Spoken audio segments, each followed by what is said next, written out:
नवरात्रि के पहले दिन प्रधानमंत्री मोदी ने शक्ति की दिलाई याद। पीलीभीत के चुनावी मंच से पीएम की हुंकार। कहा, इंडी गठबंधन ने शक्ति को खत्म करने की खाई है कसम। शक्ति के आगे हम शीश झुकाते हैं, उस शक्ति को उखाड़ फेंकने की बात ये कांग्रेस के नेता कर रहे हैं।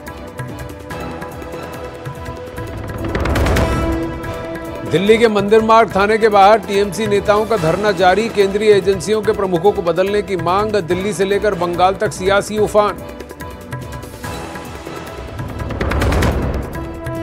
केजरीवाल की याचिका पर दिल्ली हाईकोर्ट थोड़ी देर में सुनाएगी फैसला। हाईकोर्ट ने 3 अप्रैल को फैसला रखा था सुरक्षित। केजरीवाल ने गिरफ्तारी को दी थी चुनौती। महाविकास अघाड़ी में सीटों का ऐलान। शिवसेना उद्धव गुट 21 सीटों पर लड़ेगी चुनाव। कांग्रेस को 17, एनसीपी को 10 सीटें मिली।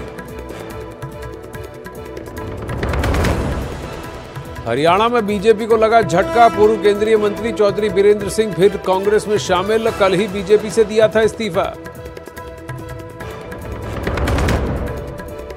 4 जून काउंटिंग डे पर देश के चप्पे चप्पे से एक एक तस्वीर। 2024 के लिए क्या है जनता का जनादेश। देखिए देश के सबसे बड़े नेटवर्क पर नॉनस्टॉप कवरेज। दिल्ली शराब घोटाले में तिहाड़ जेल में बंद के कविता की न्यायिक हिरासत 14 दिनों के लिए बढ़ी। पेशी के दौरान कविता ने पूरे मामले को राजनीति से प्रेरित बताया। Completely targeting the opposition party, and CBI is already taken my statement in the jail. महाकोश कच्ची घानी सरसों तेल और रिफाइंड सोयाबीन ऑयल चुनो सही।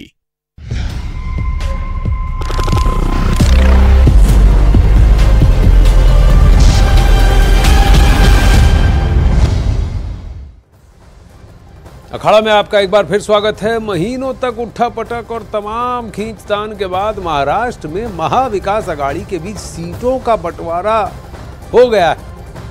आज एमडीए में शामिल पार्टियों ने संयुक्त प्रेस कॉन्फ्रेंस के जरिए सीट बंटवारे का ऐलान किया। उद्धव गुट को सबसे ज्यादा 21 सीटें मिली हैं।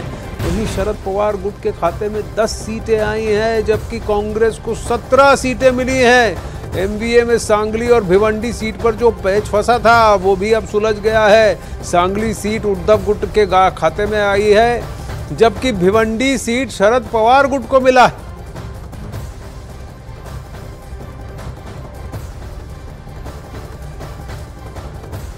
प्रयास तो लगातार जारी है और मैं मानता हूं कि अभी ज्यादा प्रयास करने की आवश्यकता